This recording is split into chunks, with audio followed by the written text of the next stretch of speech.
Well, hello, everybody. Welcome to another episode of Better Know a Birder. I'm Dan Scheinman, Bird Conservation Director for Audubon, Arkansas. And today my guest is Charles Mills. But first, just a little bit of admin. Everybody is on mute to keep the background noise down. If you have a question for Charles, feel free to ask that at any time using the chat box in Zoom. Or if you're watching this via Facebook Live, you can post your question in the comments box and that will get relayed to me to relay to our friend Charles. So Charles Mills received his first Peterson Field Guide and tried his hand at photography at an early age. But it wasn't until high school when he met the first of many mentors in his life through his local Audubon chapter. And with that, his skills really developed. Over the decades, he's played a role in the development of the Arkansas Bird Listserv, the Arkansas Rare Bird Records Committee, and also the Arkansas Audubon Society checklist of Arkansas birds. Charles has established himself over the decades as one of the most knowledgeable birders in Arkansas, and since retiring as postmaster in Ogden, he has devoted more time during the past 5 years to photography of not only birds, but also butterflies and dragonflies. Charles, I'm delighted to have you here today. Thanks for agreeing to join me in this conversation so I can get to know you. It's a pleasure to be here. So let's start at the beginning. You got started with birding at an early age. Can you tell us about your earliest birding memories? My earliest birding memories really, they weren't specifically birding oriented. When I was growing up, I would spend every Friday night with my paternal grandparents and get up with my grandfather on Saturday morning and go down to a piece of property that he owned east of Ashdown. And while he was puttering around the farm, I was walking around looking at not so much birds, but plants or anything that would catch my eye. And then gradually I gravitated towards birds. And in fact, I saw my first purple gallinule around a small farm pond that was on the property. And I've had conflicting stories about the excavation of that pond. It was either excavated to provide fill dirt for railroad lines or for the dam at Millwood Lake. So there, I may have a connection to Millwood Lake that a lot of people don't have. I may actually have dirt supporting the structure. Well, you actually really do have a connection to Millwood Lake because you bird there a lot, butterfly there a lot, maybe more than anyone else in Arkansas. Would you say that's your favorite place to go birding? It's probably the one that's most synonymous with me, but over the years, and by over the years, and I'm dating myself here, going back to the early 1970s, I've spent a lot of time birding east of Texarkana, and especially over the past 5 years, that has been, I've spent more time east of Texarkana than I have at Millwood. It's a fabulous area. It's got its own list of rarities. I mean, multiple prairie falcons. It's where we found the fourth state record crested caracara, and some other things that will get answered with questions I expect to be asked later. Large congregations of Sandhill Cranes hanging out there. Yeah, that's really probably the most significant thing that I think has come out of the past 5 years.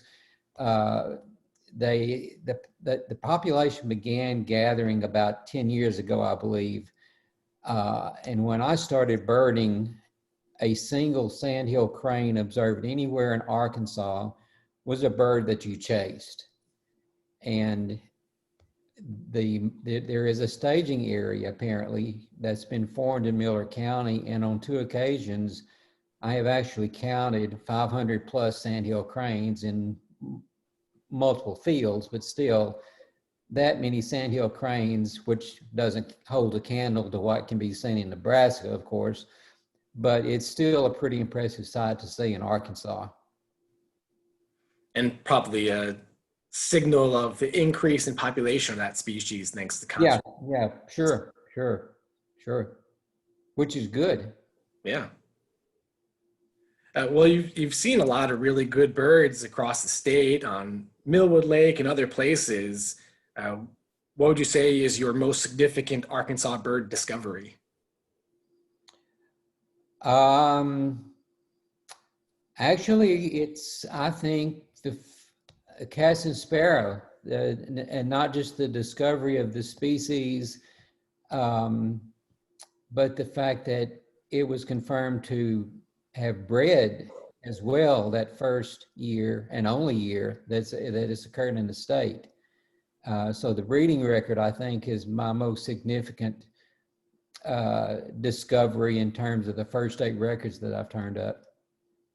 So, Cassin sparrow, a western species that showed up breeding in the southwest corner of Right, Arkansas. right. Found them. I went down and saw them as well. Yeah, I have to toss a branch actually out to Mitchell Pruitt. The bird was discovered when I was doing some scouting.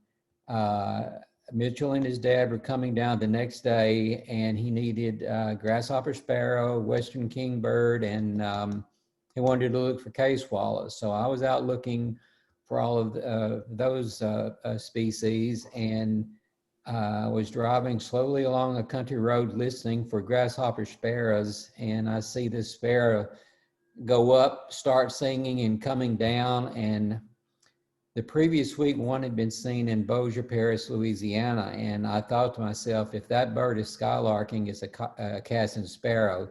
So I stopped, put my binoculars on it, and sure enough, that's what it was. Wow. Well, it's amazing that you would think of a species that hadn't even been documented in the state yet. Well, I actually have a friend in North Central Texas named Matt White, whom you may have heard of. He started out in birding, but has moved on more into the botany field now. But he had been telling me for years that I should be looking out for Cassin sparrows in southwestern Arkansas. Do you continue to look for them in case they come back?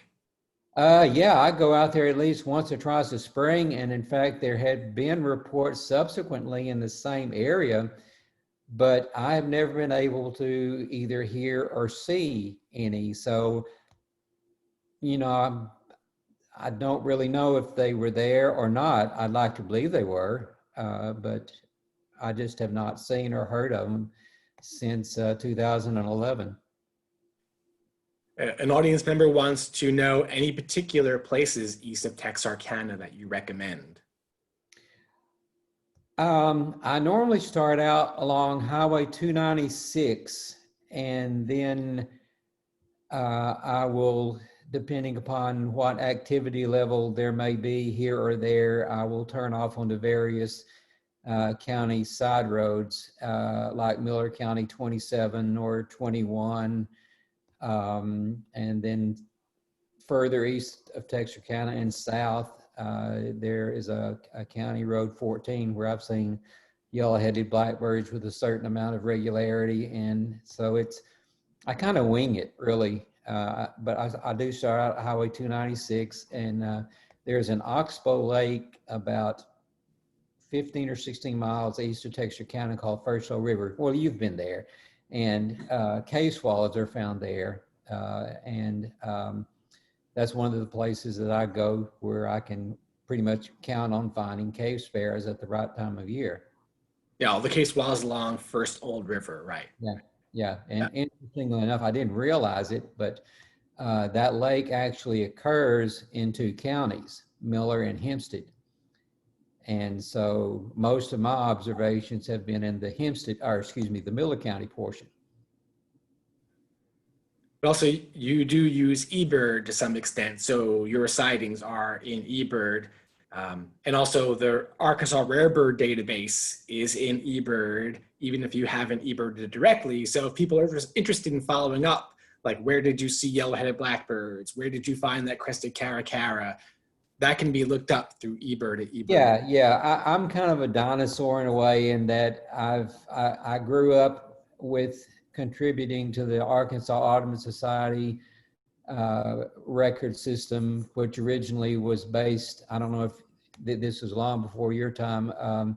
We submitted our records on 3x5 index cards, and these index cards were color coded, and the Gulf Coastal Plain where I live was pink, and then there was blue and buff and white, and there might have been one other color. At any rate, it was a gradual transition into eBird. I still have a lot to learn, but I'll get there. Well, all of those index cards were transcribed by volunteers, scanned and then transcribed by volunteers. Yeah. Ebird as well. Yeah. So all of our historical bird records are in Ebird for anybody to look at. But also those historical records, those decades of observations, help to make up what we now have as the Arkansas Audubon Society checklist of birds. Tell us about this checklist and why it's so special and why it's such a great tool to have on hand.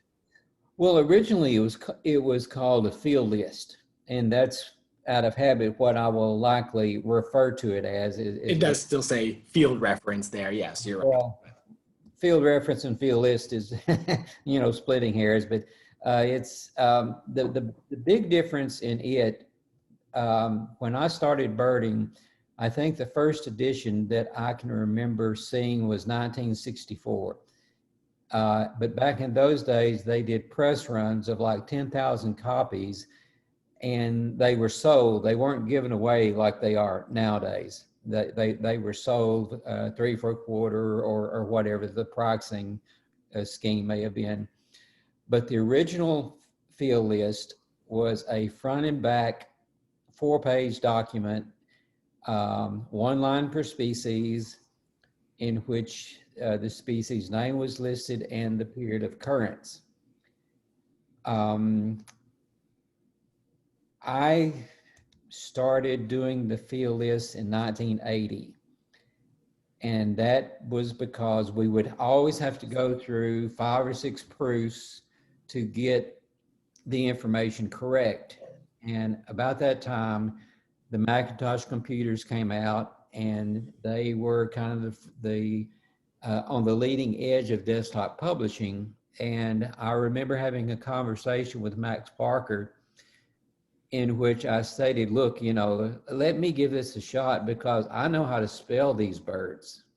And I'm not gonna, say a white-eyed sparrow when it should have been white-eyed vireo. And I mean, I know better, And so Max gave me the go-ahead. And from that point forward, we have done all of the typesetting in-house and saved the society a lot of money in the process. And also, we have improved the information that's contained.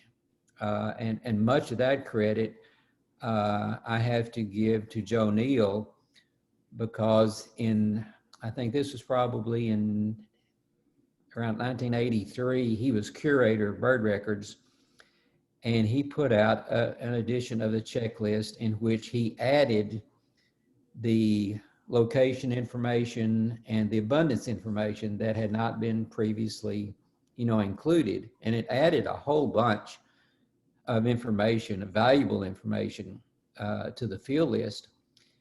And apparently the press run was really limited, and we had to do another one really quickly, and he asked me to do it. And I just looked at it, and since we were using 2 lines instead of 1, I broke it up into I left justified the name, I right justified the period of occurrence on line 1, and then put the other information on line 2. And that's the way it still exists today.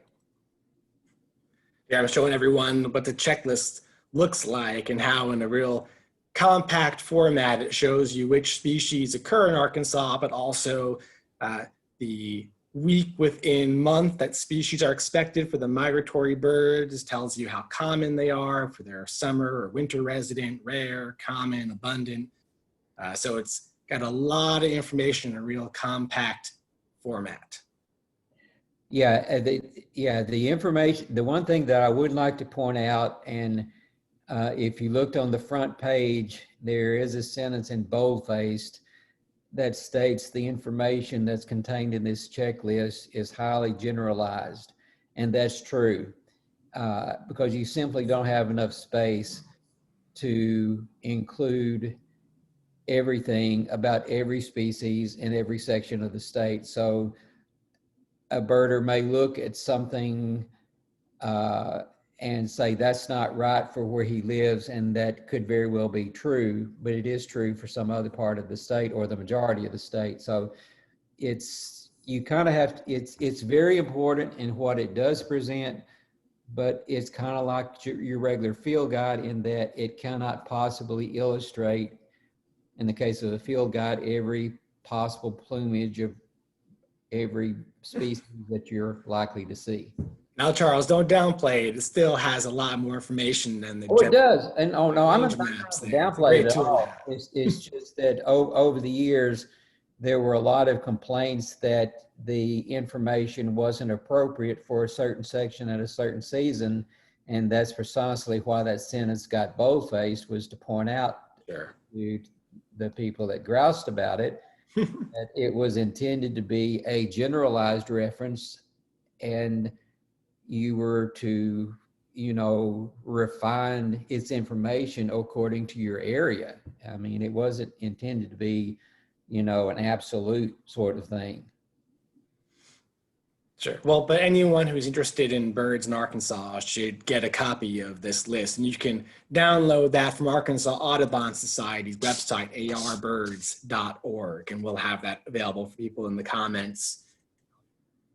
Put it in the chat box there, arbirds.org. You can find the field list. So everyone should have a copy of that. Really great tool.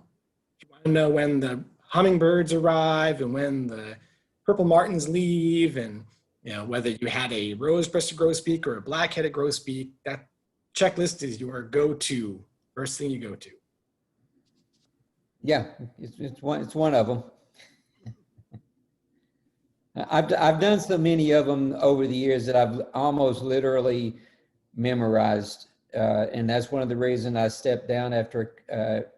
I think in 2011 was the last edition that I did, and Kenny Nichols has taken over since then and has continued doing an excellent job with the list. But it just got to the point where I literally had memorized the list, and I could not spot obvious errors because I would just automatically, read through the list and assume I was seeing what I might not have been.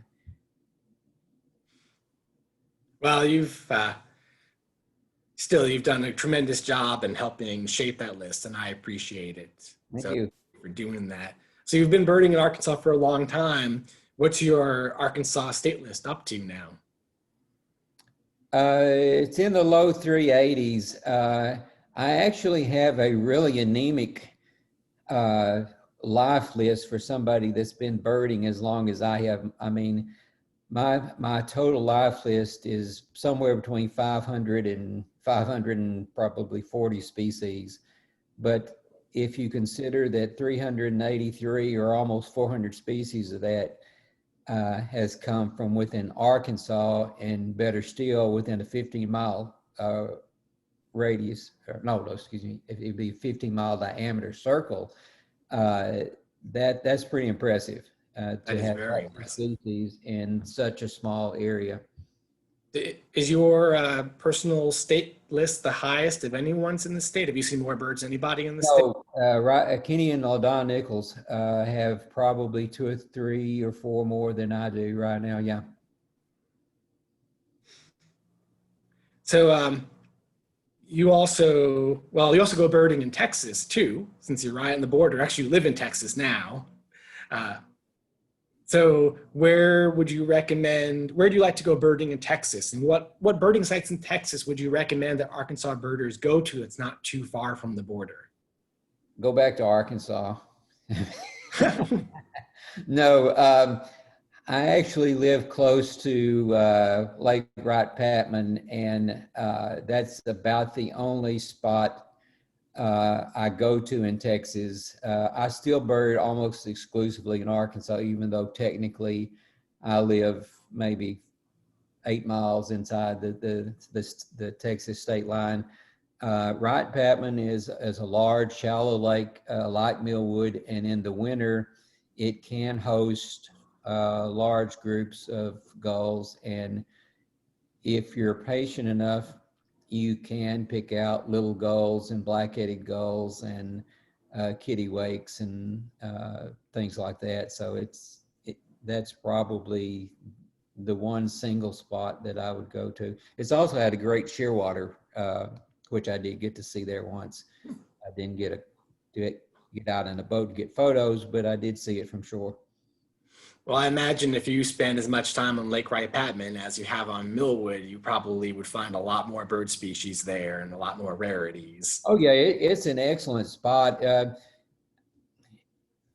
I just have always felt more comfortable and safer at Millwood than at Wright-Patman. Wright-Patman, there are a lot of side roads that go here and there, and if you're carrying a lot of expensive camera or optical gear around, it's just not always the most comfortable place to be.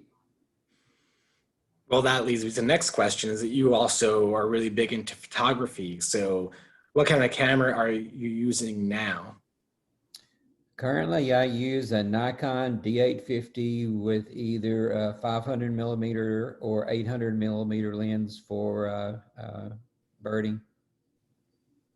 And then what advice would you have for someone who wants to get started in bird photography? It's not as obvious as it should be, but really the first thing you really need to learn how to use light. A camera body or a camera lens is really just a means to an end. It's the light that actually makes the photograph. And if you just go out and take a snapshot without, looking at the lighting or when the best time of day may be, you end up taking a snapshot rather than creating a photograph, which is much more meaningful in the long term. Yeah, you just recently posted on the Arkansas Bird Listserv a comparison of two photos. Well, the same photo, one photo you took of a flying Mississippi kite, and then the same kite after some processing of that photo, which I know you do. Yeah, I kind of had to cheat a little bit on that one because the bird was in flight. The purpose of that post was that a lot of the digital cameras nowadays and a lot of photographers use automatic exposure control. And when you photograph a comparatively small subject against a bright background, well, it's going to fool that camera meter into underexposing the image, and that's where I got the silhouette of the first frame. And to counter that, you have to either use exposure compensation, for example, and that was where the second photo came in. I added exposure or added light through processing, which I could have easily done in the field with camera settings as well.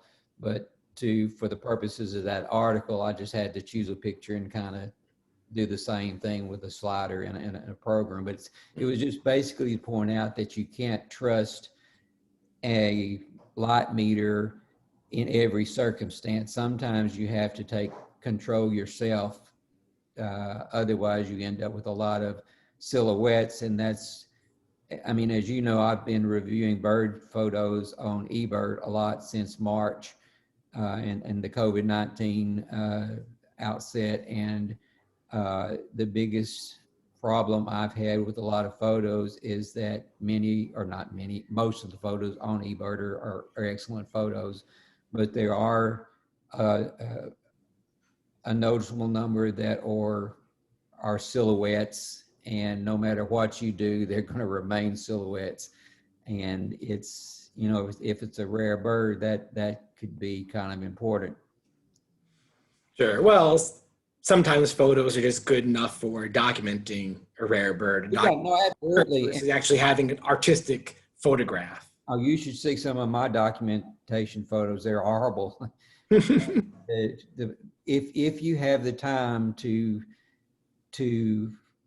adjust your exposure in certain cases, well, then, especially in the case of a rarity, I won't mention this particular bird by example, but one came through last week, and there's no way in the world that no matter what I did with any of the apps that I have to work with, that I could, I mean, it could have been any of 5 different species,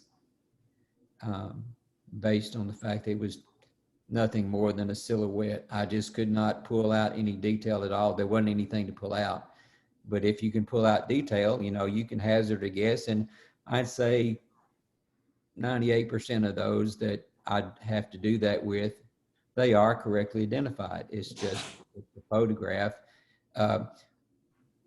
The photographer is able to see everything correctly in terms of exposure, but the digital camera cannot, and that's where the problem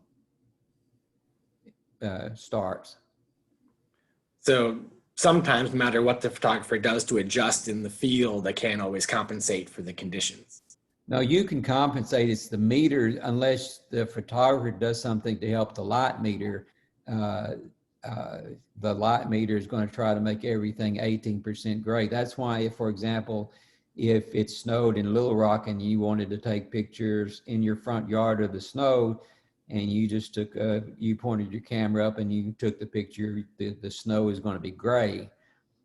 And that's because the meter just assumes that everything is 18% gray, and it's not. And I recently photographed a bird that I had to add approximately 2 stops of exposure to get enough detail in the shadow area of the birds. I mean, you blew the sky out, but the important thing was getting a photo of the bird. And if I would have gone with the straight meter reading, it would have been nothing more than a silhouette. So besides birds, what other things do you chase with your binoculars and camera? Well, when you're out birding, you notice everything, really. You can't just limit yourself to birds. I mean, any movement you see, it might be a grasshopper, it might be a dragonfly, it might be a horsefly, anything that just captures a flower. You know, it just, anything that catches your eye is fair game, at least for either my binoculars or the camera. Is there any difference in photographing a dragonfly or a butterfly versus a bird, or a flower versus an animal? Flowers can't move except with being blown by the wind, and that has sometimes a huge advantage. Dragonflies are kind of like birds. If you approach them carefully, most of the time you can get really nice photos. Sometimes they're very skittish, and there are some dragonflies that once they start flying, they don't stop till that evening when they hang up again. A question from the audience is, do you participate in Audubon's Christmas bird count? I used to. I don't anymore. I still am a co-compiler of the Arkadelphia Christmas count, and sometimes I do participate in it at least part of the day, but it's been a long time since I've done a full day Christmas bird count. Why is that? You know, I really don't know. It's just one of those things that it's not a case really of losing interest in per se. I've just done it for so long that it just, there are other things that I would rather do. And so I just don't do the Christmas bird counts. Well, I wonder how COVID-19 is going to affect this year's season of Christmas bird counts. It's going to be Well, interesting. it will have an effect, but birding is something that can be done, and you can maintain social distance. And I mean, you may have to come up with some workarounds, but I don't really expect it to have that significant an impact, except maybe in your urban areas. Or your urban areas, there may be a bit more of a problem, but in Arkansas, I don't see it having just a devastating effect on what's done. You'll just have to do it a little bit differently and a lot more carefully.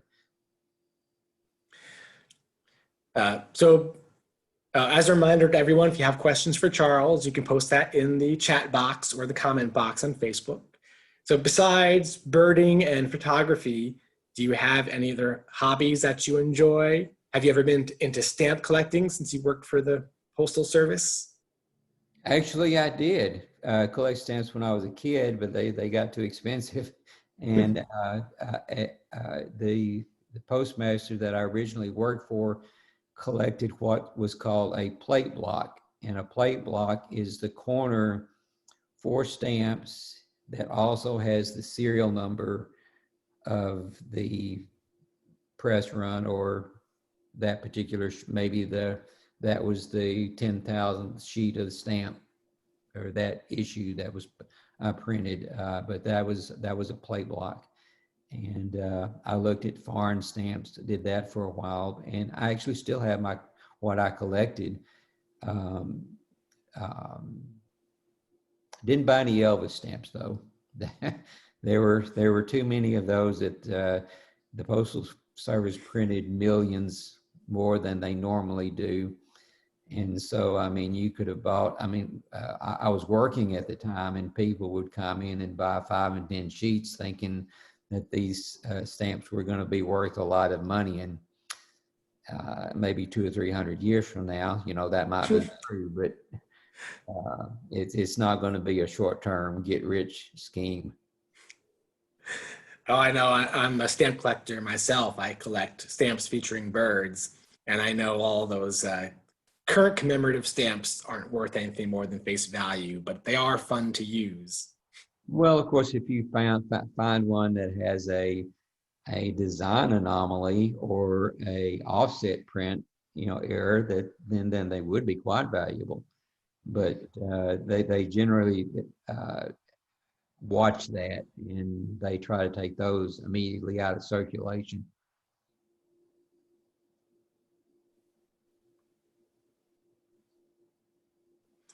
Question from the audience is, do you ever, I'm not sure I totally understand the question, but how do you compensate for losing light towards the end of the day? There are various processes. You can raise what's called the ISO, which is the speed that it used to be the equivalent of film speed, let's say. And but at a certain point, you just have to let it go. I mean, if it gets dark, there's not a lot you can do. You just have to go home. But you can raise the ISO and some other things, but it's kind of a double-edged sword in that the further you raise the ISO, the more digital noise that you have to deal with. So I generally try to shoot at the lowest possible. Now, if I was in a situation right at dusk and I had a clear shot at an ivory bill woodpecker, I would crank the ISO up as high as it would go and deal with the noise later. Anything in the name of documenting possibly species. You do what it takes. Yeah. You actually handled an extinct species, a specimen of one once. Yeah, scared me to death. Would you tell us about that experience you had, since it's really meaningful for you? Um, Most of us, if not all of us, have a copy of Arkansas Birds by James and Neal. And in the back of that book, there is an appendix that lists specimens collected in Arkansas that are in other museums. In 1999, I went to Denver to visit friends, and one of Doug James's students was curator at the Denver Museum of Natural History at the time. Now, I don't know if he was curator of birds or if he was the curator of the whole museum, but at any rate, I asked Doug to see if he could arrange me access to the private collection room. And as an aside, if you as a birder ever get the chance to go to a museum and access the private specimen collection, do whatever you have to do to get there. Because short of field experience, it is the single most educational thing that you can do as a birder. I mean, you can pull out trays of, say, 100 clay-colored sparrows and compare them to 100 chipping sparrows and see the differences between the two species, or even the differences between the same species. It's just remarkable.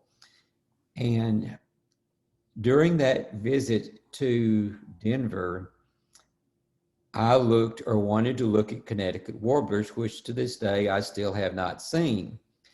And when I climbed up the little step ladder to pull out the tray of Connecticut warblers, I noticed on a tray label, Botman's warbler. And I remember thinking, surely they wouldn't have this specimen in an area that you could just pull out and look at. I mean, I felt it would be under lock and key. I mean, I'm sure they search your briefcase if you carried one in or something like that, but I just couldn't believe that this specimen would be in a unlocked tray or cabinet. Well, when I get through with the Connecticut warblers, I pull out that tray, and in the front left corner, there lay an adult male Botman's warbler, the most beautiful wood warbler I think I have ever seen, and I've seen most of the regularly occurring species in the U.S., but this thing was special.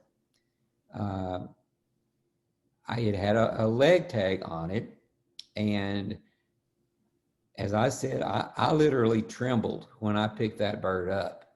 It was so small, but the plumage was in pristine condition. The colors were just incredibly bright. They weren't washed out or anything like that. It was not ruffled. The only thing that was missing was the very tip of the bill, and that might have been shot off. And in fact, that was one of the annotations of the leg tag, shot while singing in a tree, which I thought was kind of unnecessary. But the information indicated that that bird had been collected in Winslow, Arkansas, which is near Fayetteville, on May 5th, 1914 by an observer whose last name was Smith. Well, I write down all this information. And the first thing I do 2 or 3 days later when I fly home is pull out my copy of Arkansas Birds, looked in that appendix, couldn't find the Botman's warbler specimen listed anywhere, so I looked into the species account. And the last two sentences read something along the lines that besides these other records, there is supposedly a Botman's warbler that was collected near Winslow, Arkansas on May 5th, 1914 by observer Smith. And I just grinned and I said, I know where this bird is, because it was also stated the whereabouts is unknown. And so, I mean, I had found that bird. I mean, I don't know how long it had been in Denver, but I emailed Doug James about midnight, and Doug being Doug, I mean, his question to me was, are you sure? You know, And I said, yes, Doug, I picked the bird up. It didn't resist a bit. And, I looked at it every angle. And so he had Chuck Preston go into the museum room that next morning, pull out that tray, and Chuck verified that I had in fact identified the bird correctly and that it had been collected in Arkansas. And so that the whereabouts of that bird, at least in 1999, was determined to be Denver, Colorado. I assume it's still there. Don't know. I've not been back. But Wow. That's a remarkable crossing with ornithological history. Yeah, it was, I was tickled to death. It was, I've seen ivory-bill woodpecker specimens. I've seen passenger pigeon and Carolina parakeets, I believe, but to actually have held one of that's probably extinct. It hadn't been, I don't think it's been declared officially extinct, but it probably is. It was really, I don't think I've had another experience quite like it. It was special.